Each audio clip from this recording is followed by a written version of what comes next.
श्री जय राम जी की। श्री वाल्मीकि रामायण युद्धकांड 11वां सर्ग। रावण और उसके सभासदों का सभा भवन में एकत्र होना।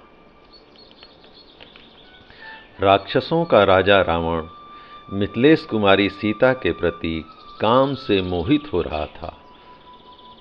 उसके हितैषी सुहृद विभीषण आदि उसका अनादर करने लगे थे, उसके कुकृत्यों की निंदा करते थे तथा वह सीता हरण रूपी जघन्य पाप कर्म के कारण पापी घोषित किया गया था। इन सब कारणों से वह अत्यंत कृश चिंतायुक्त एवं दुर्बल हो गया था। वह अत्यंत काम से पीड़ित होकर बारंबार विदेह कुमारी का चिंतन करता था। इसलिए युद्ध का अवसर बीत जाने पर भी उसने उस समय मंत्रियों और सुहृदों के साथ सलाह करके युद्ध को ही समयोचित कर्तव्य माना। वह सोने की जाली से आच्छादित तथा मणि एवं मूंगों से विभूषित एक विशाल रथ पर, जिसमें सुशिक्षित घोड़े जुते हुए थे, जा चढ़ा। महान मेघों की गर्जना के समान घरघराहट पैदा करने वाले उस उत्तम रथ पर आरूढ़ हो राक्षस शिरोमणि दशग्रीव सभा भवन की ओर प्रस्थित हुआ।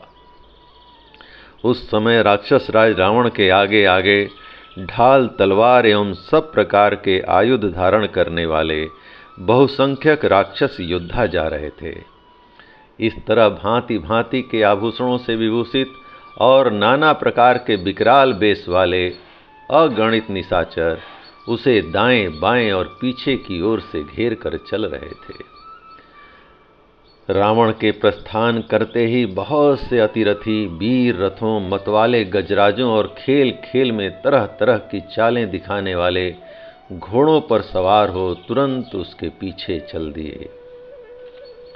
किन्हीं के हाथों में गदा और परिघ शोभा पा रहे थे, कोई शक्ति और तोमर लिए हुए था, कुछ लोगों ने फरसे धारण कर रखे थे तथा अन्य राक्षसों के हाथों में शूल चमक रहे थे।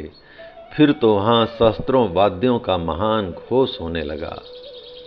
रावण के सभा भवन की ओर यात्रा करते समय तुमुल शंख ध्वनि होने लगी।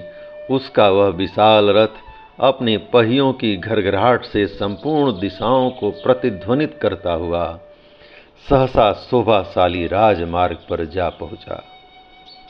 उस समय राक्षस राज रावण के ऊपर तना हुआ निर्मल श्वेत छत्र पूर्ण चंद्रमा के समान शोभा पा रहा था।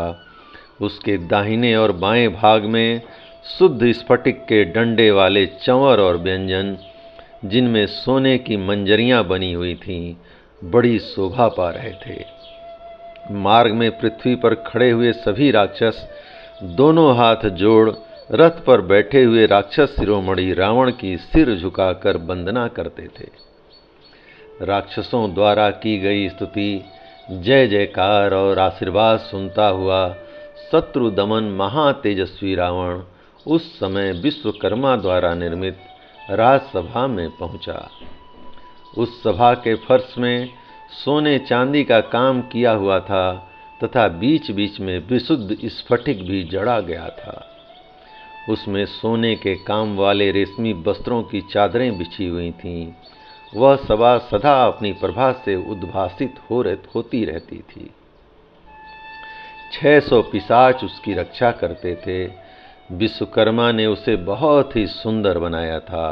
अपने शरीर से सुशोभित होने वाले महातेजस्वी रावण ने उस सभा में प्रवेश किया। उस सभा भवन में वैदुर्य मणि का बना हुआ एक विशाल और उत्तम सिंहासन था, जिस पर अत्यंत मुलायम चमड़े वाले प्रियक नामक मृग का चर्म बिछा था और उस पर मंसनंद भी रखा हुआ था। रावण उसी पर बैठ गया। फिर उसने अपने शीघ्रगामी दूतों को आज्ञा दी, तुम लोग शीघ्र ही यहाँ बैठने वाले सुविख्यात राक्षसों को मेरे पास बुला ले आओ, क्योंकि शत्रुओं के साथ करने योग्य महान कार्य मुझ पर आ पड़ा है। इस बात को मैं अच्छी तरह समझ रहा हूँ, अतः इस पर विचार करने के लिए सब सभासदों का यहाँ अत्यंत आवश्यकता है।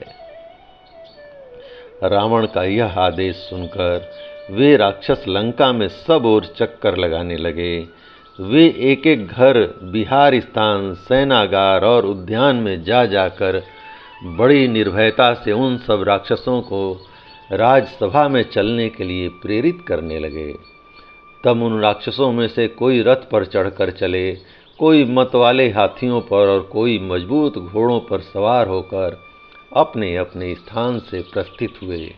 बहुत से राक्षस पैदल ही चल दिए। उस समय दौड़ते हुए रथों, हाथियों और घोड़ों से व्याप्त हुई वह पुरी बहुसंख्यक गरुड़ों से आच्छादित हुए आकाश की भांति शोभा पा रही थी। गंतव्य स्थान तक पहुंचकर अपने अपने वाहनों और नाना प्रकार की सवारियों को बाहर ही रखकर वे सब सभासद पैदल ही उस सभा भवन में प्रविष्ट हुए, मानो बहुत से सिंह किसी पर्वत की कंदरा में घुस रहे हों। वहां पहुंचकर उन सब ने राजा के पांव पकड़े तथा राजा ने भी उसका सत्कार किया। तत्पश्चात कुछ लोग सोने के सिंहासनों पर, कुछ लोग कुश की चटाइयों पर और कुछ लोग साधारण बिछौनों से ढकी हुई भूमि पर ही बैठ गए।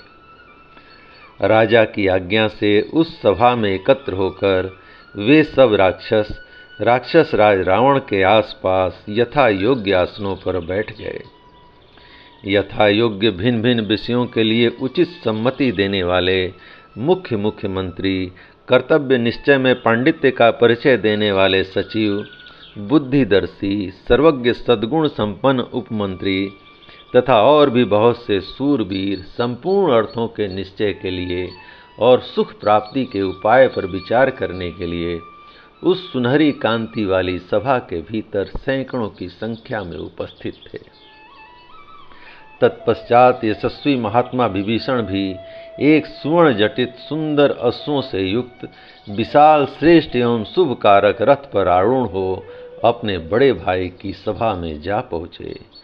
छोटे भाई विभीषण ने पहले अपना नाम बताया, फिर बड़े भाई के चरणों में मस्तक झुकाया। इसी तरह सुक और प्रहस्त ने भी किया। तब रावण ने उन सबको यथा योग्य पृथक पृथक आसन दिए। सुवर्ण एवं नाना प्रकार की मणियों के आभूषणों से विभूषित उन सुंदर वस्त्रधारी राक्षसों की उस सभा में सब ओर बहुमूल्य अगरू, चंदन तथा पुष्पहारों की सुगंध छा रही थी। उस समय उस सभा का कोई भी सदस्य असत्य नहीं बोलता था। वे सभी सभासद न तो चिल्लाते थे और न जोर जोर से बातें ही करते थे। वे सब के सब सफल मनोरथ एवं भयंकर पराक्रमी थे और सभी अपने स्वामी रावण के मुख की ओर देख रहे थे। उस सभा में शस्त्रधारी महाबली मनस्वी वीरों का समागम होने पर उनके बीच में बैठा हुआ मनस्वी रावण अपनी प्रभा से उसी प्रकार प्रकाशित हो रहा था जैसे वसुओं के बीच में वज्रधारी इंद्र दैदीप्यमान होते हैं। जय राम जी की। इस प्रकार वाल्मीकि निर्मित आर्ष रामायण आदि काव्य के युद्ध कांड का 11वां सर्ग प्रभु श्री राम की कृपा से पूर्ण हुआ। जय राम जी की।